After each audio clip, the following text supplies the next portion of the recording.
পিলখানা ট্র্যাজেডির বর্বর হত্যাকাণ্ডের দায় জাতীয় নেতা শহীদ তাজউদ্দিন আহমেদের ছেলে সোহেল তাজ গ্রেফতার করেছে মিরপুর মডেল থানা পুলিশ। এবার গ্রেপ্তার হচ্ছে সোহেল তাজ। বিডিআর বিদ্রোহের তদন্ত রিপোর্ট জমা দিলে সোহেল তাজ, মুন্নি সাহা সহ গ্রেপ্তার হবেন অনেকে। তাহলে সোহেল তাজ যেন কোনোভাবে দেশ থেকে বের হয়ে কোথাও পালাতে না পারে, এটা নিশ্চিত করা।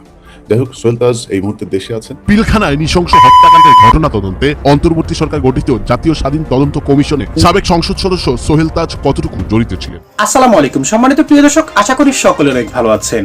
দর্শক, বিডিআর পিলখানার যে নির্মম ঘটনা ঘটেছে দর্শক, সেটার ঘটনায় কিন্তু এবার তদন্তে কিন্তু একেবারে হাতে নাতে ফেসে গিয়েছেন সোহেল তাজ।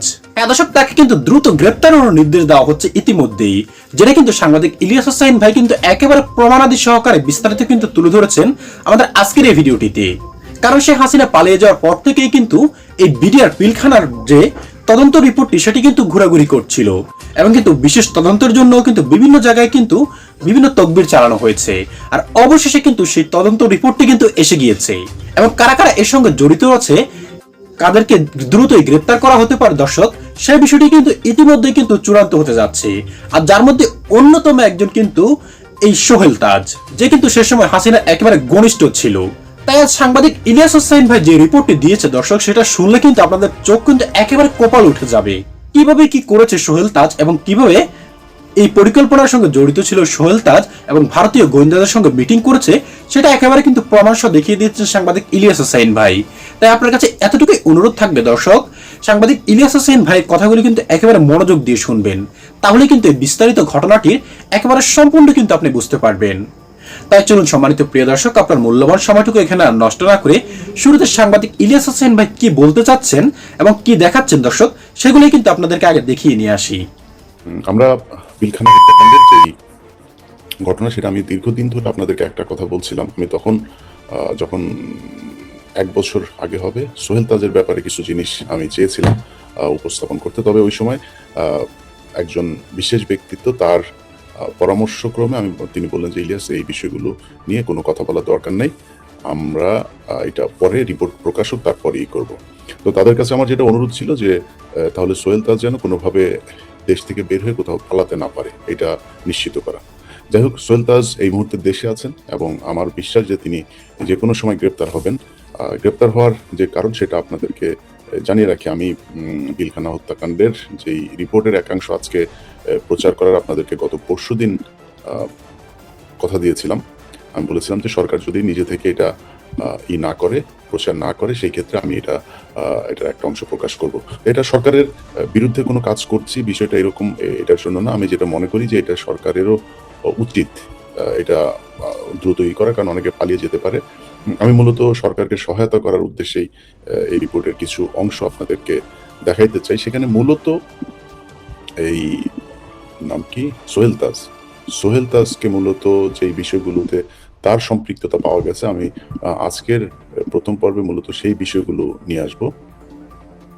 সোহেল তাজ ওরফে বডি সোহেল। সো এই বডি সোহেল এইভাবেই পিলখানা হত্যাকাণ্ডের সাথে জড়িত হয়েছিল এবং আরো কিছু বিষয় এসছে, যেটা আমি আংশিক অংশই করলাম। সোহেল তাজ বলেছিলেন হত্যাকাণ্ডের ঘটনার পরেও তিনি বলেছিলেন যে বন্ধু প্রতিম দেশের সহায়তায় বিডিআরকে পুনর্গঠন করার ঘোষণা দিয়েছিলেন এবং তৎকালীন সময়ে যুগান্তর পত্রিকায় একটা কলাম তিনি লিখেছিলেন যে একবিংশ শতাব্দীতে যাতে আধুনিক সীমান্তরক্ষী বাহিনী গড়ে তোলা যায়, সে লক্ষ্যে সরকার কাজ চালিয়ে যাচ্ছে। বিডিআরকে পুনর্গঠন করে তাদের প্রশিক্ষণের উন্নয়ন কর্মকাণ্ডে প্রতিবেশী দেশগুলোর সহায়তা নেওয়া যেতে পারে। তিনি বলেন বন্ধুপ্রতিম দেশের সহায়তা নিতে কোনো সমস্যা নেই। 6 মে 2009 সালে যুগান্তর পত্রিকায় তিনি কলাম লেখেন, এই বক্তব্য দেন। আচ্ছা, একটা জিনিস আপনাদের জানিয়ে রাখি, সেটা হচ্ছে যে শেখ মুজিব মারা যাওয়ার আগে ঠিক ওই সময়টাতে আপনারা জানেন যে সোহেল তাজের বাবাকে মন্ত্রী পরিষদ থেকে বহিষ্কার করা হয়েছিল, পদত্যাগ করতে বাধ্য করা হয়েছিল। মূলত তিনি পদত্যাগ করেন, কিন্তু পদত্যাগ করাটা তার না করার কোনো অপশন তার হাতে ছিল না। যাই হোক, তো সেই সোহেল তাজের বাবাকে কিন্তু শেখ মুজিব মৃত্যুর আগ দিন পর্যন্ত তাকে কিন্তু গৃহবন্দী এবং তার বাড়ির আশপাশে গোয়েন্দা সংস্থার লোকজন দিয়ে তাকে আটকে রাখা হতো। তার সাথে ভারতীয় গোয়েন্দা সংস্থাদের কাদের কখন বৈঠক হয়, কি হয়, এই বিষয়গুলো নিয়ে তাদের আলাপ হতো। আচ্ছা, এই কথাগুলো কিন্তু আমার মুখের কথা না, এটা তাজউদ্দিন আহমেদ, নেতা ও পিতা, এই বইয়ের তার নিজের মেয়ে এই কথাগুলো লিখেছেন। এটা আপনারা এই বই পড়লে আমার যে কথাগুলো বললাম সেটা কোট আনকোট পেয়ে যাবেন। সেই ধারাবাহিকতায় সোহেল তাজ সেই রয়ের হয়ে কাজ করেন। এরা প্রত্যেকভাবে রক্তের মধ্যে ভারতীয়দের সাথে এদের সম্পর্ক আছে।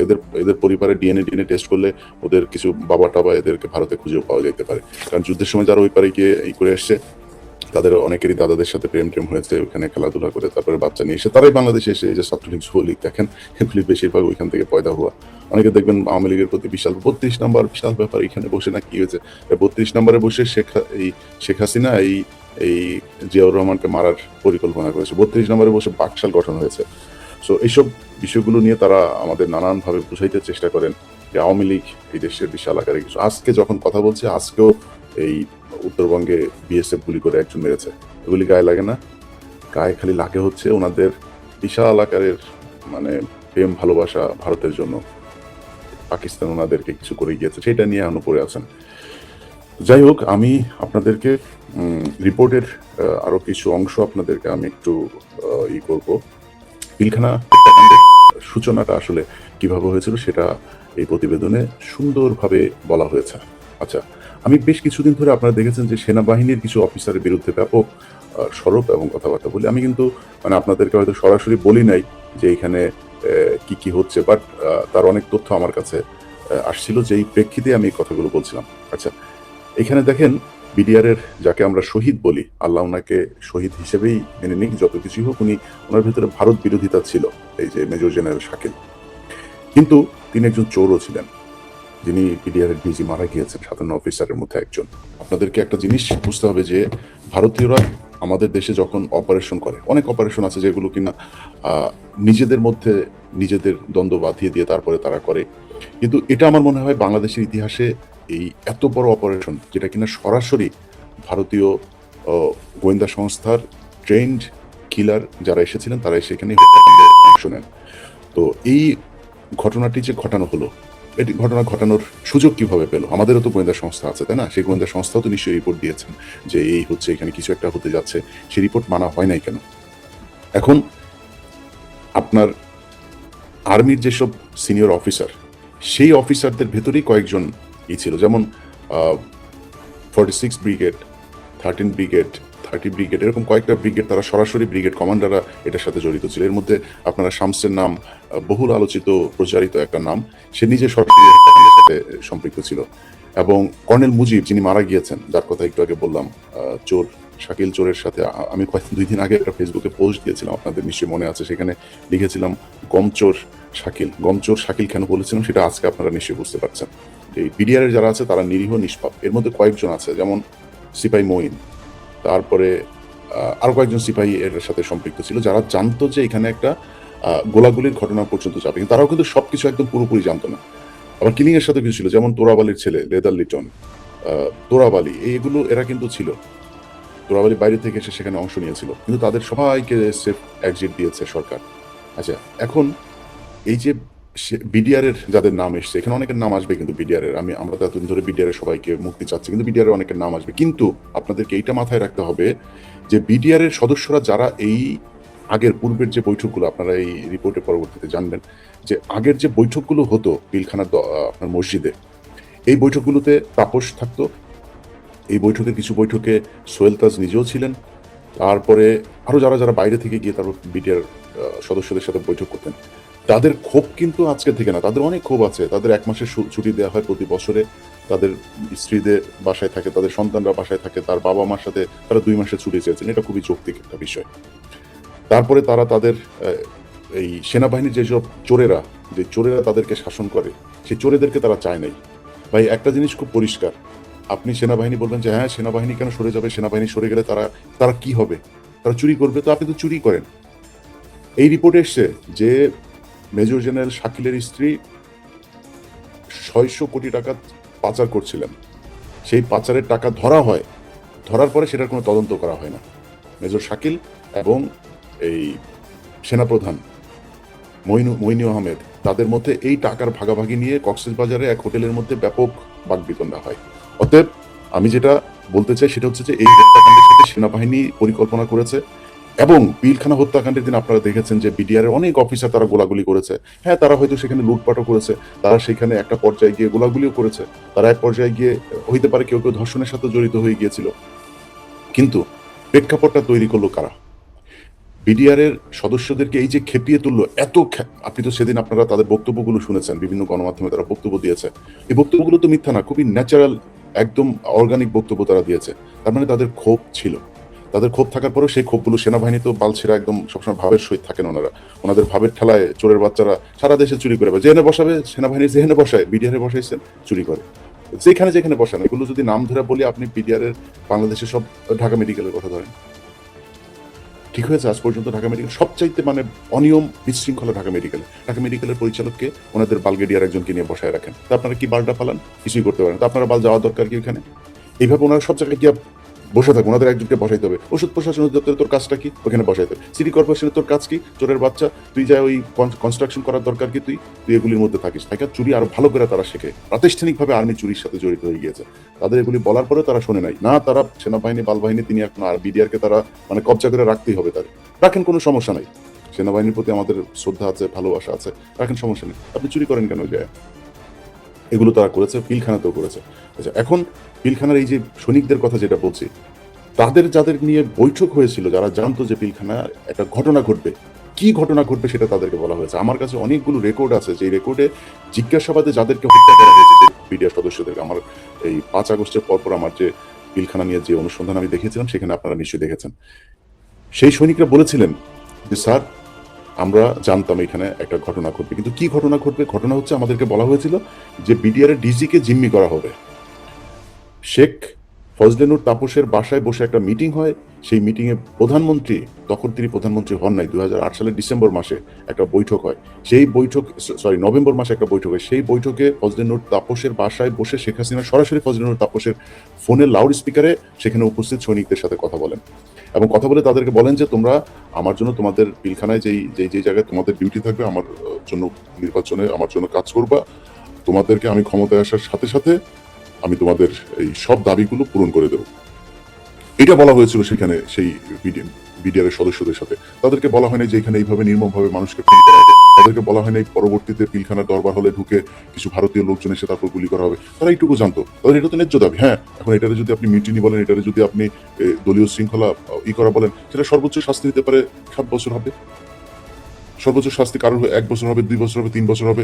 আজকে কত বছর তারা জেল খাচ্ছে, তাদের শেষ। তারা যদি সর্বোচ্চ শাস্তি করে থাকে, তারপরে তাদের শাস্তি শেষ। তাদেরকে এখন পর্যন্ত জেলখানায় ঢুকিয়ে রেখেছেন। আর আপনারা চোরের বাচ্চা চোরেরা আপনারা আপনাদের লোকজনের বাঁচানোর জন্য তৎপর হয়ে গেছে। কারোর কোনো দোষ নাই। আওয়ামী লীগে যারা ছিল তারা এতদিন ধরে এমপি হয়ে গেল, মন্ত্রী হয়ে গেল, সিটি কর্পোরেশনের মেয়র হয়ে গেল, কোনো সমস্যা নাই। ইন্ডিয়ান বাপেদের সাথে ওর বাপেরা এখনো পর্যন্ত এসে ক্যান্টনমেন্টে এসে তারপর বৈঠক করেন, কোনো সমস্যা হয় না। এই আর্মির যারা এই তদন্ত শেষ দিকে এসে তারপরে এটা করলো, ধামাচাপা দেওয়ার কাজ করলো, তাদের কোনো সমস্যা নাই। সব দোষ বিডিআর এর খালি শাস্তি হচ্ছে। তারা এখন পর্যন্ত এই 16 বছর জেল খাটবে, এখনো তারা জেলই খাটবে। বিডিআর এর যারা জড়িত ছিল, কিসের জন্য জড়িত ছিল, তারা পরিকল্পনার কোন পার্টটুকু পর্যন্ত জানতো, সেটা বাংলাদেশের মানুষ জানতে চায়। অতএব আমি আপনাদেরকে আজকে উপসংহার টানলাম যে রিপোর্টের কি অংশগুলো, গুরুত্বপূর্ণ জায়গাগুলো আপনাদেরকে তুলে ধরা হবে।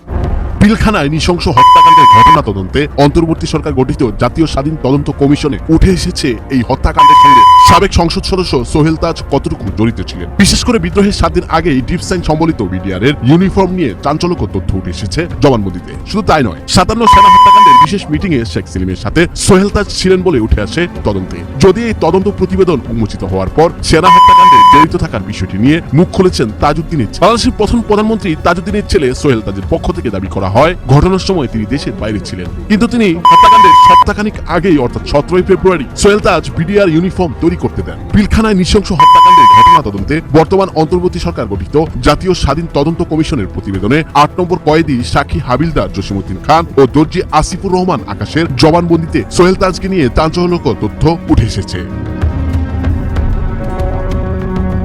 তদন্ত কমিশনকে হাবিলদার জসিমউদ্দিন জানিয়েছেন, তৎকালীন স্বরাষ্ট্র প্রতিমন্ত্রী তানজিম আহমেদ সোহেল তাজের জন্য বিডিআর ইউনিফর্ম তৈরি করা হয়। বিডিআর সদর দপ্তরে কর্মরত দর্জি আকাশ তার জবানবন্দিতে বলেন, 17 ফেব্রুয়ারি 2009 সালে তিনি তৎকালীন স্বরাষ্ট্র প্রতিমন্ত্রী সোহেল তাজের জন্য ইউনিফর্ম বানাতে তার অফিসে গেলেন এবং তার শরীরের মাপ নিয়ে আসেন। সোহেল তাজের ইউনিফর্ম বানানোর জন্য সদর রাইফেল ব্যাটালিয়নের মেজর মোস্তাক তাকে নির্দেশ দেন। ইউনিফর্মের জন্য মাপ নিতে বিডিআর হত্যাকাণ্ডে গুরুত্বপূর্ণ ভূমিকা পালনকারী ডিএডি তৌহিদ আকাশকে সোহেল তাজের অফিসে যান। আকাশের ভাষ্যমতে সোহেল তাজের জন্য বানানো ইউনিফর্মে কোনো র‍্যাঙ্ক লাগানো হয়নি, কিন্তু ডিপ সাইন ছিল।